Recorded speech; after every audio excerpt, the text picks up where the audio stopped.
hear me. Guten Tag, Düsseldorf. I don't know whether that was the appropriate pronunciation of Guten Tag, but Guten Tag nonetheless. Today, I'm going to give a talk called I Just Work Here. And I'm going to take just a few minutes to explain what I mean by that, because the immediate thing that pops into my head when I hear this phrase, it sort of conjures a scenario of, I don't know, you walk into a bakery and you found a cockroach in your bagel, and you start yelling at the person, you know, the poor like 14-year-old boy who's behind the counter, and he's just sort of, I just work here. It's not. I'm sorry, but it's not my fault. You know, it's the baker, or it's the boss, or it's someone else, and that isn't quite the connotation that I'm going for here. But it's sort of related, so I'll try and pinpoint it for you. It appears to me that I have little to no control over what I find interesting. And it's sort of surprising. It's something that I assume that I or we have control over, what we're interested in, what we like. But after examining it a bit further, it seems like I absolutely have no control over this. I do have control over what I choose to do and how I choose to do it, but what I actually like, what I find compelling, what I enjoy doing, I have little to no control over. All I can do is kind of pay close attention and try and read the signs, and that's it. And so it's not a complicated idea, but for me it's a profound idea, and I just work here as sort of a reflection of that. More or less I'm here to kind of serve these out-of-control curiosities, and to just try and pay as close attention to them as possible, and then you know, do as good a job executing them. And sometimes, you know, if some sort of thought or voice inside bubbles up and says, you know, learn to knit and knit the world's largest tea cozy, then I get to deflect. You know, I don't have to do everything that pops up, but you know, certain things just keep coming back, and if I start to deny them, then it causes me pain. So that's the sort of the general idea that I'd like to stick with through this presentation, and just show you some work that relates to that. To start with, I think I'm going to show you a progression of works that will take you through the three mediums that I find the most interesting, which is drawing, which I've been doing all my life, animation, which I got into as a teenager, and then code, which I got into in the late 90s because of animation, because of Flash and everything.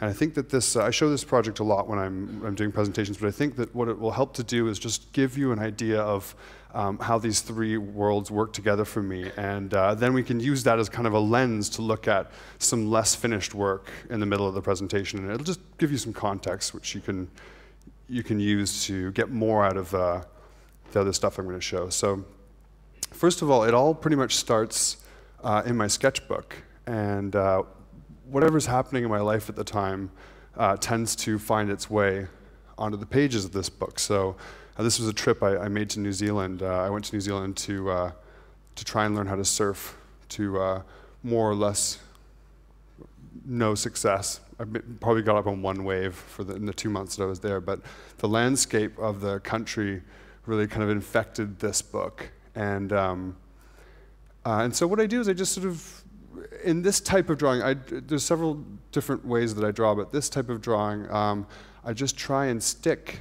with the process of drawing long enough for my verbal mind to kind of disengage and shut up. It just sort of gets bored and goes away, and stuff just sort of starts coming out.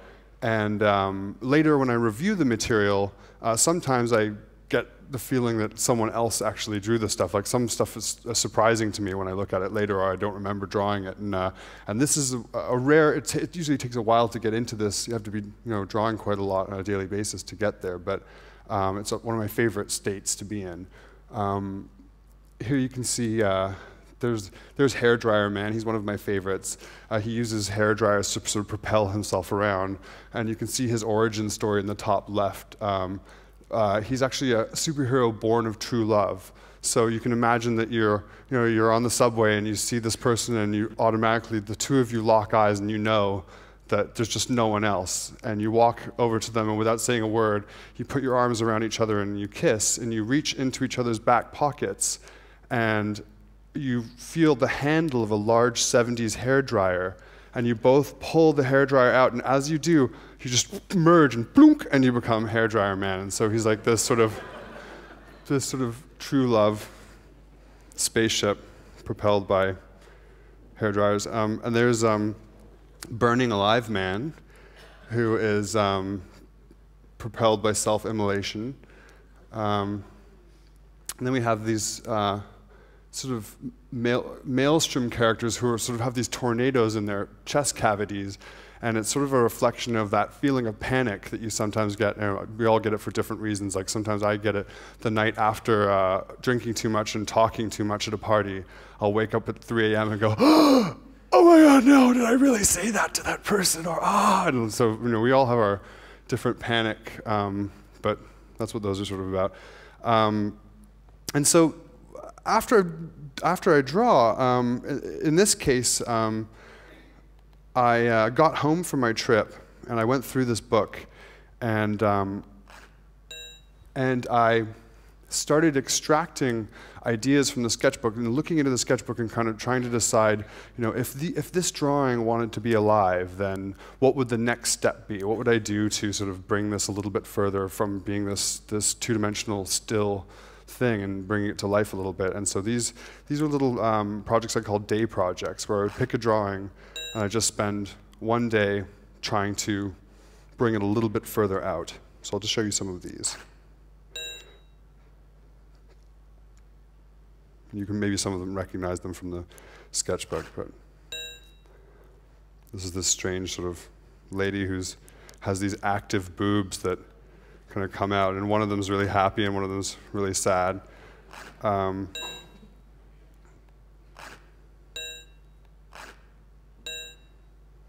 There's lots of cruise ships I was seeing in the port towns in New Zealand that somehow got in there.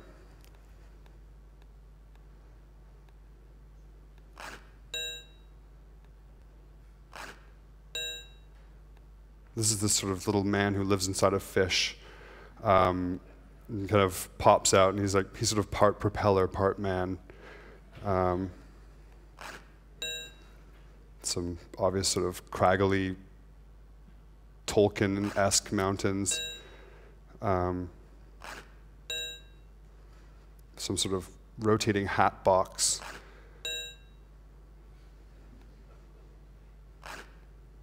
And she's on the hat box dancing around. And there was a fair amount of fish involved on this trip. I didn't really necessarily see that many fish, but they were popping up in the sketchbook like crazy, so they found their way into the day projects. This is another fish citizen, sort of hairy guy who lives in a fish and has his gang symbols. And he can just like sort of, his fish sort of collapses around him. And here's one of those sort of maelstrom characters with the tornado that sort of slowly starts to get more and more involved as time goes on. And here's another one. You can sort of open and close her chest cavity and see the storm as it starts to sort of pick up speed. And so as I'm making these day projects, I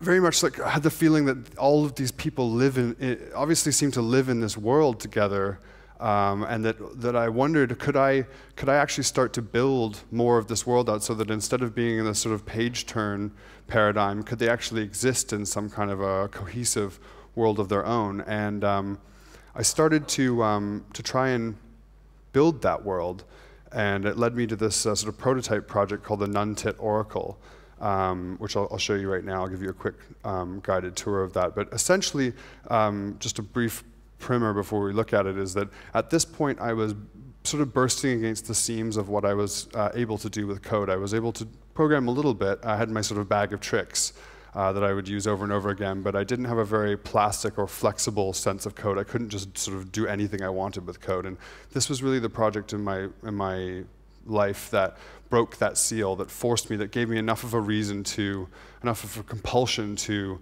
bite the bullet and go and kind of, I was sort of scared of code, of really getting into code up to this point, but this is the project that really kind of broke that seal. So here's a little prototype of that world.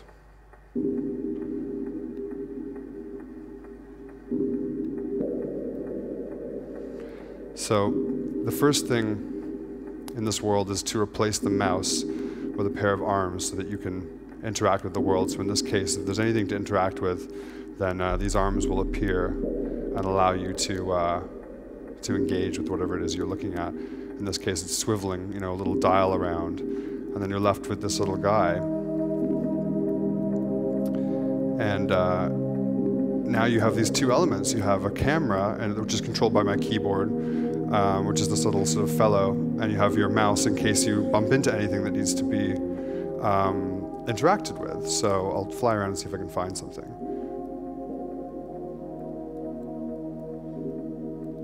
And here's some little nubs, and you can see if I bump into it, then all of a sudden I have the ability to interact with them, and they're these sort of little zit nodes. And if I want, I can pop one and sort of release this little zit seed, and it sort of flies away from me. It sort of wants to get away, and I can chase it around. And in the background, you can see there's these little arrows.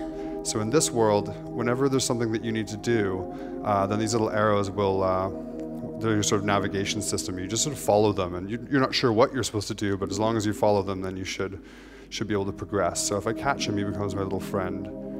And I'll get another one. Catch him too. And then I'll just cheat with the third one. I'll just go right in front of it and pop him right into me. And so now I've got these three little guys. They're my buddies, and the arrows show up again and show me that I've got somewhere to go. So I'll fly to the next destination. I gotta wait for them. They're a bit slower than me. Come on, guys.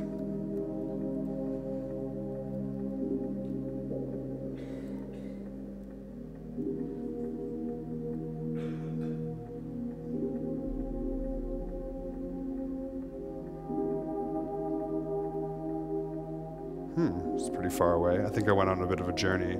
And so it leads me to this sort of strange, hairy, cow-spotted object. And if I come across this guy without my friends, then nothing much happens. I would lock into its center, and that would be that. But if I have my friends, then they'll swivel around these little gateways and unlock the next part of this world. And my hands appear again, and there's this sort of two-mouthed dog character, and I can kind of throttle this dog character.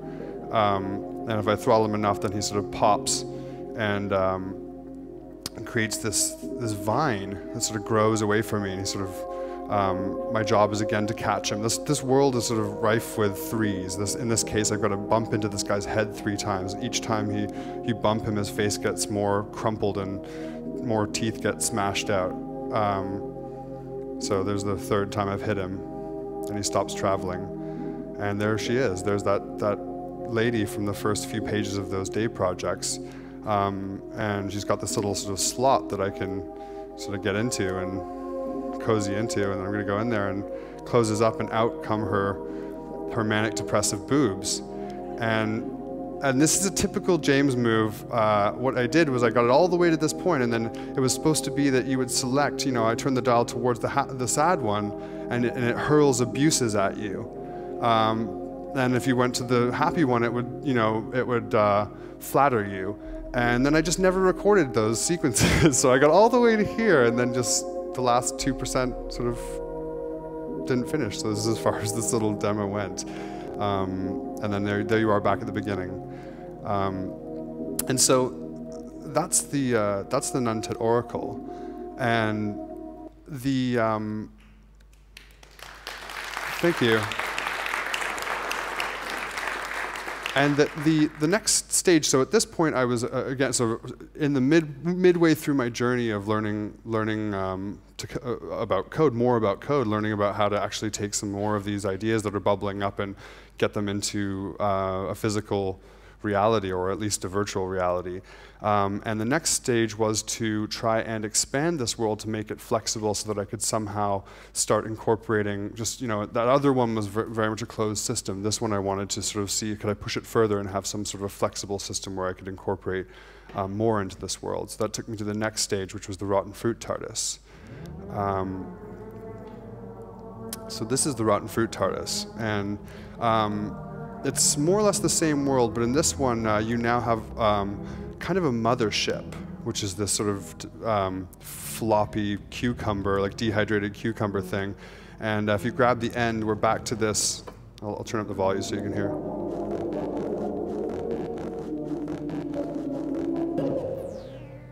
You can kind of pop yourself out of the end of the rotten fruit TARDIS, and the idea is that once you get out, you're surrounded by this membrane, and if you sort of penetrate this membrane, then you turn into the sort of local character. Whoever lives in this particular dimension, you become, this one that's this sort of frilly dildo thing that flies around, and there's really nothing to do in this particular dimension. It just plays nursery rhymes, and you just wiggle around and fly around. But when you're done being in this world, you follow the arrows and you get back to the rotten fruit TARDIS. And to get back on board, you just fly up its butt. And you transport yourself to the next dimension. So it's a bit like a subway system for this world. So if I'm going to get out, I get out at this stop.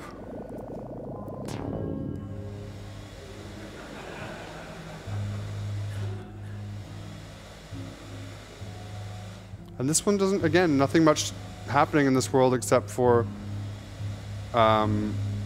you just hang out and look at paintings. This was all just paintings I did for a show once, and that's all you do is just sort of look at paintings as Hairdryer Man.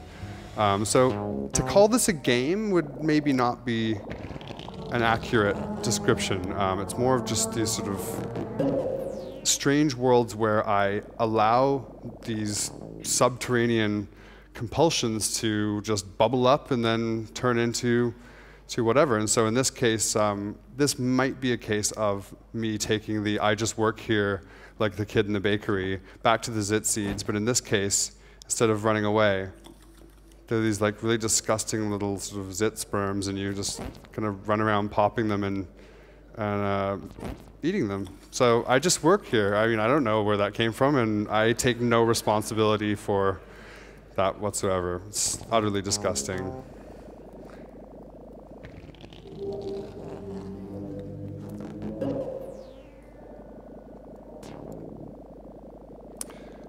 This one was trying to explore what these arms are capable of doing. I'm hoping we won't have too long a journey to get there, because I'm sure this is taking up a lot of time. But when you lock in here, it's a different mode that these arms are capable of interacting with, or a different scenario, which is there's a ticket paradigm. So you grab a ticket, and in this case, you pop the ticket in the slot.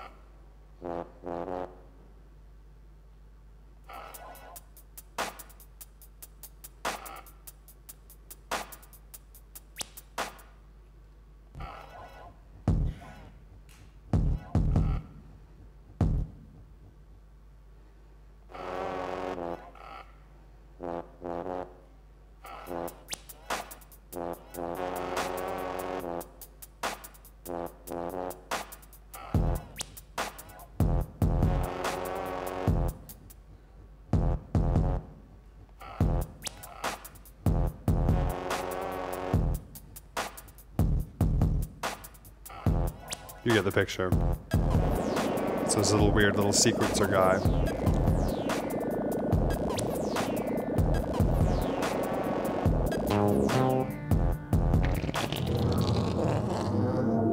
So I think that's probably enough rotten fruit TARDIS for right now, but that gives you some idea of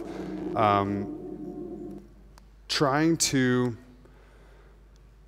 just kind of let whatever's coming up come up, and if you can deflect it, then deflect it, and if it sticks around and won't go away without making itself heard, then just get on with it and do it, and you can deny all culpability afterwards. I'm going to show you another project. This is a completely different track. This is a much more recent track, and this is a return to sketchbooks. This was my summer. This summer, I spent a lot of the summer drawing. I hadn't taken a long time to draw, like every day, all day, and since maybe 8 years, I haven't done that. And so this summer, I took up drawing again with some ferocity, and I started doing this series that I call the Psychic Vomit Portraits. And basically the idea behind these drawings was to use drawing as an object of meditation. So as a way to kind of metabolize uncomfortable states. So like those tornado chunks in your chest, this would be one way for me to kind of get some of that stuff out. And really I feel like anyone can do these kinds of drawings. The idea is that you just put the pen on the page and you just focus entirely on the sensation of the pen moving across the surface of the page at first, and you don't have any thought whatsoever about the content. And I find actually closing my eyes is a really good way of starting these. You just get completely into the sensation of the drawing, and also you can couple that with the sensation of your own breathing, which is a very traditional meditation practice. And then what happens is recognizable images just start to sort of make themselves known, and then I would sort of start to sort of crystallize them slowly as they popped out, if they popped out. Sometimes it just became these fields of sort of crunchy material. So these are the Psychic Vomit Portraits. And some of them this guy you'll recognize from one of the shirts that I made for Mark. There's something really, really gratifying. You know, in the summertime, I would just go every morning. I would go to the park and sit at a park bench and just stick with it and kind of show up for work at drawing, which I had not done in a long time, and it was really a wonderful experience. And something that came out of this stuff was, by the way, this one was sitting in the new Superman. So I was just sitting in Superman, watching Superman, and like all the fight scenes and stuff, I would like kind of go along with the fight scenes in my Psychic Vomit blast. So this is an obvious portrait of Superman. And it led to a new, another one of these progressions from drawing through to animation. In this case, what I referred to as boiled drawings. And these are some simple prototypes of taking some of those Psychic Vomit-esque drawings and trying to communicate the actual sensation that I'm feeling when I'm drawing them. There's this sort of crackling electric feeling of the actual process of drawing, and to try and somehow communicate that in animation. So I would very much take the same process that I applied to those drawings, a very kind of meditative process, but apply it using animation to every small mark. And even these ones are quite a bit simpler than the actual drawings themselves. But it would be fun to go and get really anal about it and like try and like do, like if I go back very quickly to the drawings, and to do that with this level of sort of meticulousness might be interesting. I don't know when I'll have time to do that, but so these are the boiled drawings. This is the ice cream Cyclops. I picture him being like this sort of like, he can smell ice cream from 100 miles away, and you better watch out if you're the one holding the cone.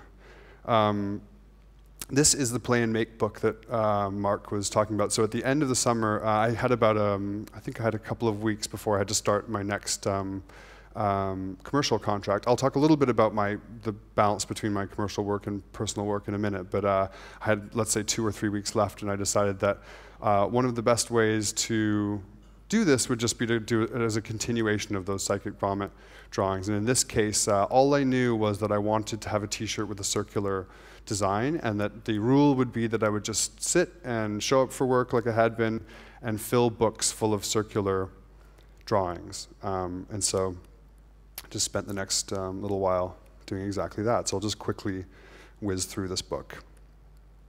And you can see the carpet of my hotel here. I just shot these yesterday.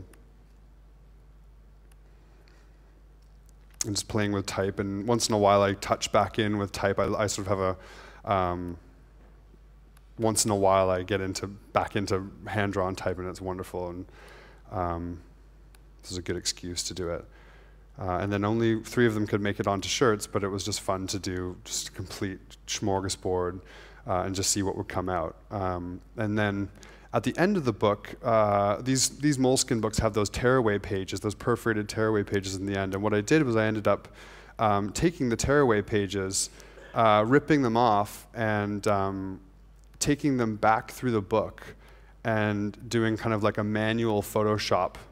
So I would like go and overlay them over a page and just steal portions from one design or another, and just like sort of do the same sort of thing that I might do with a rubber stamp tool in Photoshop, but just do it all manually. That was just sort of a little game I was playing. So this is the result of those. They're just like a little bit more crisp, a little bit more refined.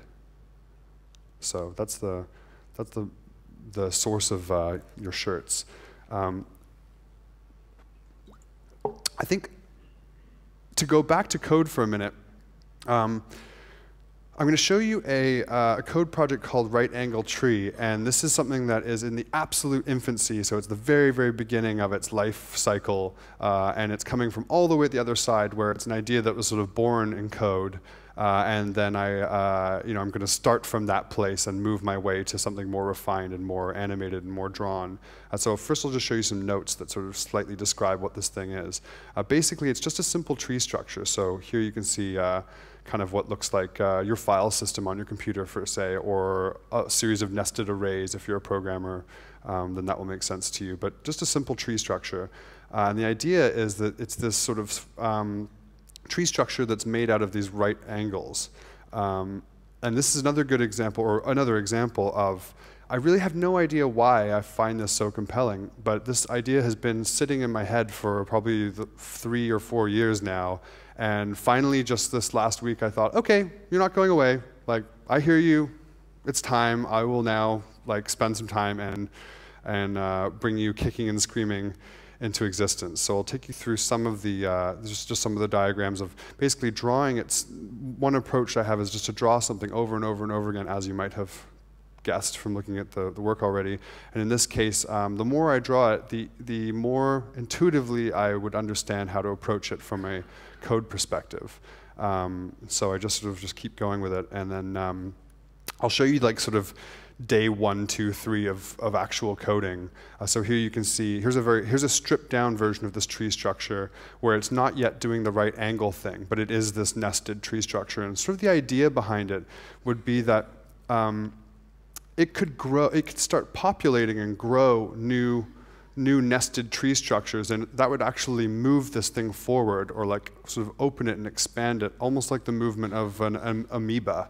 And that from the rear, these the outer arrays would sort of be peeled off or pruned off. And if the back is sort of pruning itself off and the front is sort of growing outwards, then now you have a data structure that is actually a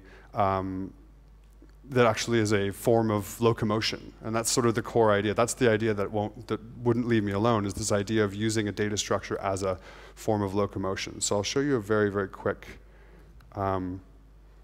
demo. I think this is really tiny, isn't it? I don't know whether you guys can even see this. Let's blow it up a little bit. Okay, so here you have these, it's an array with 2 nodes, and then you can just grow. This is just a very simple HTML page with a single text item. This is the absolute very beginning of this idea, and at least I have it so that it's growing forward. And then I also have it so that you can peel off the back. And then you have these 2 motions. So you've got the growing, and you've got this pruning. And what I'd like to do is get it so that this thing ends up being sort of like a sort of, this amoeba-like thing, and this is only day 1, 2, 3, so it's X's and O's of text in an HTML page, but eventually I will just sort of slowly work my way through turning it into that right angle tree that I was showing you. So I thought I would just show you some very, very early stage code stuff in case you find that part of the life cycle interesting. I'm actually wondering, I don't have a timer. How much time do I have left? Okay, let's count it. Okay, perfect. I might have to skip some things because naturally it always takes longer to, I wonder whether I should show you hunted. Yes, I will. I will, because I never show it and it's time, so I'm going to do it this time. It might be underwhelming compared to Rotten Fruit TARDIS, but this is an example of completely letting go of having to make fancy graphics and just totally losing myself in code for code's sake. So just being, and this is making another one of these worlds, very much like the Rotten Fruit TARDIS, but in this case it's made using JavaScript. And it's this sort of dogfighting game. I'm just going to reload. It's this dogfighting game right now. This is where it's going to start, where if any of these red attackers get you, then you're dead. And the idea is to try and each time you kill one, then more come, and eventually you're just getting swarmed by zillions of them. And there's these sort of again these sort of egg things that you can penetrate, and you can hang out in them to get some protection. But if you hang out in them and get too comfortable, then eventually your attackers will penetrate. Oh, the last guy's stuck here. I'll go kill him. This is just a matter of the game here is not the fact that I'm making a game that you will then like to play. The game is the fact that making a game is the best game there is. So you could make a really crappy game or an incomplete game, and that the joy of actually making a game is just incredible. It's so much fun, and I'm really kind of envious of kids right now growing up in a generation where this is all just sort of at their fingertips. It depends, I guess, the caveat being not everyone has access to the internet and computers, of course, but for those who do, some pretty fun stuff to be able to play with. If you get into a Venn, into an overlap, then you get access to a slightly more powerful ship. And the idea that sort of one seed idea that I would take from here and move forward with might not be the dogfighting paradigm, but just the idea of exploring this realm, and that whenever you find these overlap zones, that you would get into these little sort of magnetic overlap zones and transform into a new creature or a new character, and sort of find that idea interesting. So I wonder, maybe it'll turn into something later. I think oh, there we go, dead. So that's Hunted. It's open source. You can look in my GitHub page if you just want to mess around with some JavaScript if you're into that. This next project is, again, another example of, I was working at an agency. I sometimes work as a creative director. I guess I'll quickly go over my commercial career-ish. I don't know what the way to put it is. I have sort of, one is broadcast animation, so I sometimes do TV commercials, sort of hand-animated stuff for TV commercials. Another track is creative direction for agencies, so basically just working with teams. So it's not usually about my own, it has nothing to do with my own aesthetic in that case. I just work with other teams and sort of do sort of teamwork in agency context. And the third is just, which I'm doing a lot more of lately, is just pure programming, nothing to do with creativity, just any old programming contract and picking them up, and I'm actually really enjoying that lately. But this was at an agency job I was doing for quite a while. One way that I was cutting through the boredom or the unpleasant sides of agency life was that I had this translator named Joel King who was sitting next to me, and we were in a pod full of programmers at the time. And we had this one translator, and he had this incredible paper airplane design. It was just so, like, hands and feet better than any paper airplane I'd ever seen in my life. And I was like, why didn't someone show me how to, everyone showed me these crappy paper airplanes when I was a kid. What about, I wish I could go back in time and like show myself how to fold this when I was a kid. And I got obsessed with this paper airplane and just started folding it. And whenever we had a break, I'd fold it and just, fly it around the room. And eventually I got this thing to fly back to myself, and that was it. That was like, then I spent like the next 3 years folding paper airplanes. So this is just a high-speed version of me folding this particular plane, and it's fondly named the Boolean because Joel was just hearing all of the coders in the room talking about Booleans, and he's like, guys, what the fuck is a Boolean? It sounds so dumb. Like, what is this thing? And we had to explain to him, for those of you who don't know, a Boolean is just a true or false. That's what Boolean means, a data type of true or false. So that became the name of this airplane in honor of Joel King, was the Boolean. So folding the Boolean is extremely fun and satisfying, as all paper folding and origami is. But flying the Boolean is just one of my favorite things to do. And if doing psychic vomit portraits is one way of blowing off steam, then flying the Boolean is another of my favorite ways. I would spend a few hours too long on the computer. I just quickly fold one of these guys up and swivel my chair around and do this for 20 minutes. Or if there's a pillar in the room, then just fly it around the pillar several hundred times and feel better. Normal stuff. So this is the Boolean, and I also got really into drawing on them. And so I would spend quite a lot of time, decorating these planes. And I'm not sure how long it's going to take before I regress all the way to macaroni necklaces and glue and glitter. But I'm working my way there slowly.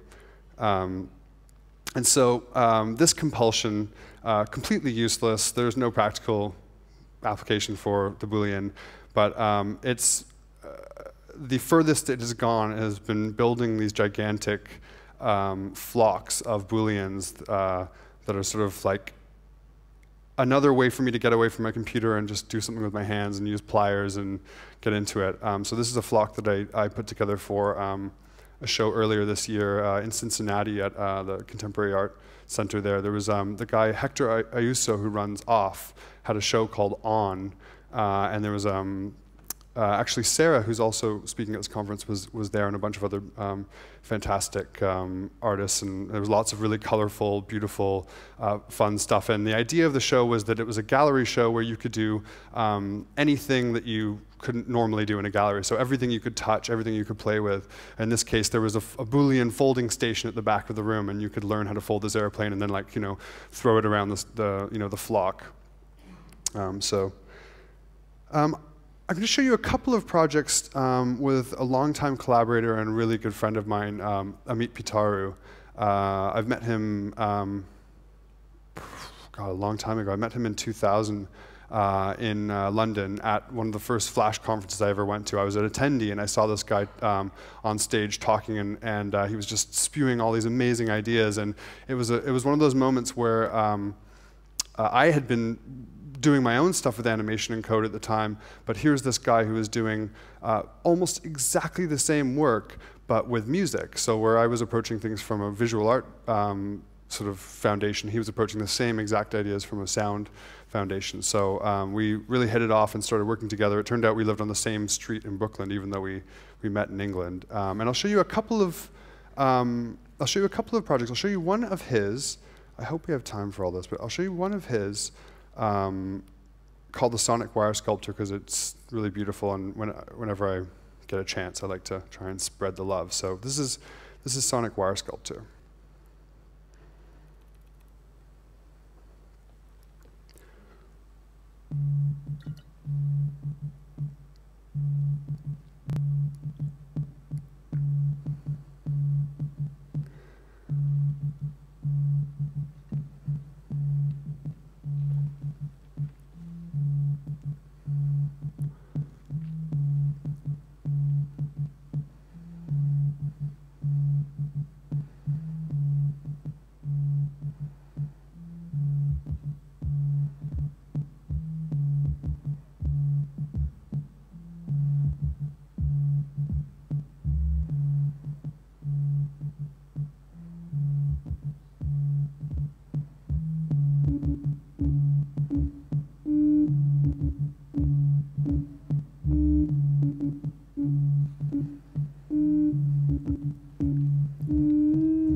So that's, I will thank you on behalf of Amit, because that is 100% his work. But I love it, because people always laugh at the same moment in that, which makes it really clear to me that that is a joke.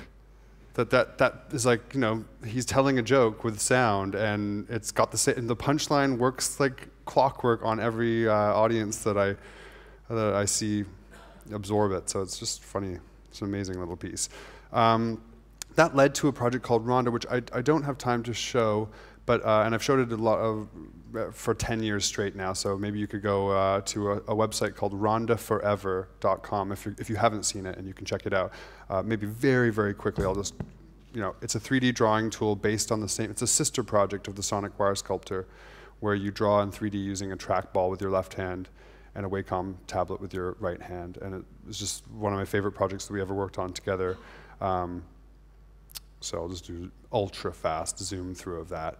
But check it out, rhondaforever.com, if you want to see the video properly.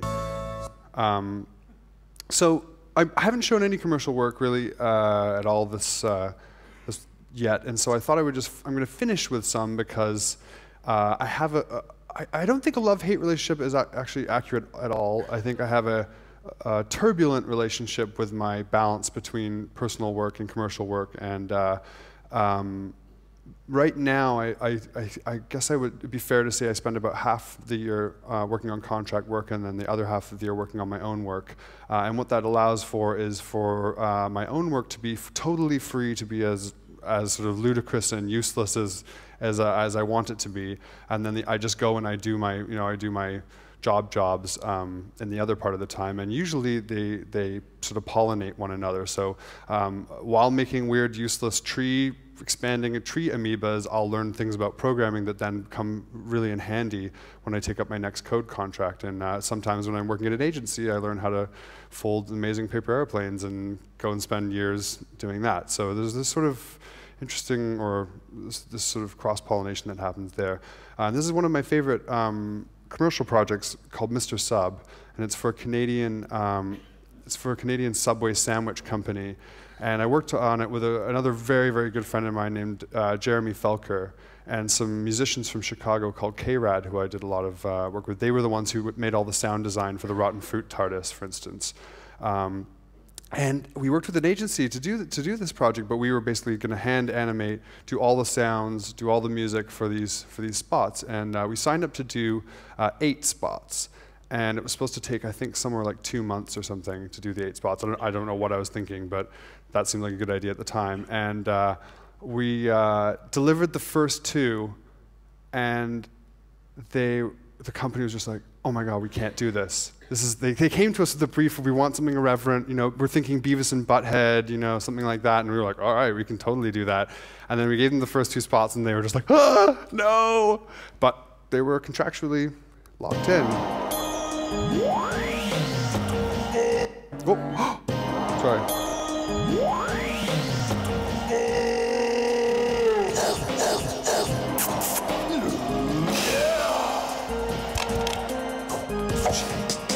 What's 2.2 yards?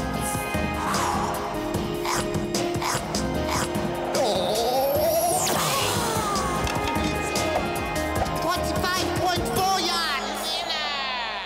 Double the meat and cheese on any menu item. Add $2.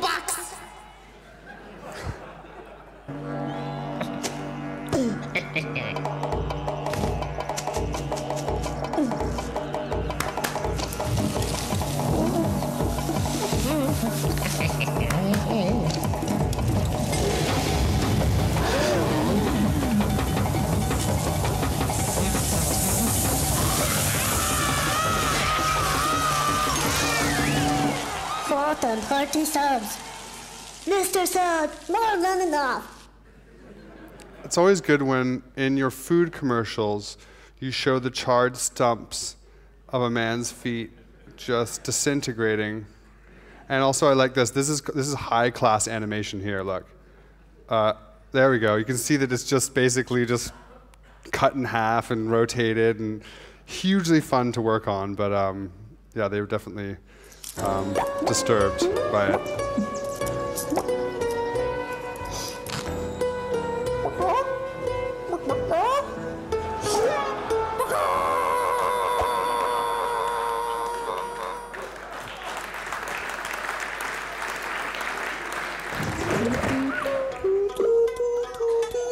I'm a centaur, half man, half horse. I am Subtor, half man, half chicken souvlaki, sir. No legs, eh? Nope, just delicious seasoned grilled chicken with tzatziki sauce. Bummer deal for you. What do you mean? Hey! Nice to meet you. For a limited time only. This one, my favorite was this sort of weirdly suggestive dildonic kind of boing that which he's popped off, and then the Doric, like it's all like this really crappy Greek, because he's got a Doric trash can column kind of thing. It's all the details.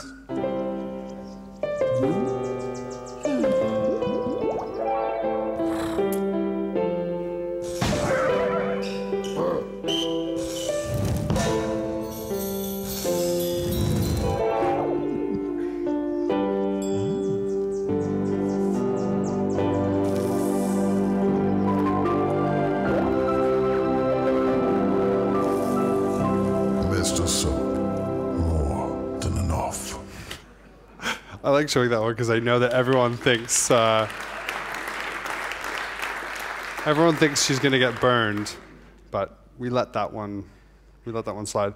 So I'm gonna go over by another 1 minute. I just wanted to wrap up. So back to I just work here. This idea that in some ways it's sort of surprising to me that we don't get to, or that I don't get to pick what I like or what I'm interested in, and in other ways, it's actually that realization is a huge relief to me, because it means that instead of kind of wrestling with trying to figure that out, it just turns it into a job of kind of listening as hard as I can for what I actually am finding interesting, and then it just becomes a job of actually doing the stuff. So it takes half of the kind of fight out of it, and I find that as a really clear indicator of if there's often been times when I thought that I wanted something, or I thought that I liked something. So I get into the situation that I thought I wanted, and then all of a sudden I was surprised to find I don't actually want this. I just thought that I wanted this. And there's been other situations where, like production coder, where I find myself in a pair programming with someone on like some crappy faceless mega.com site, and I'm like, I'm having the greatest time. I love this. That I just never would have thought that would be the case. So I don't know whether the same works for you, but I highly recommend it as a mode of operation. Thank you so much for having me, Mark. You rule, and thank you all for your attention. Have a lovely night.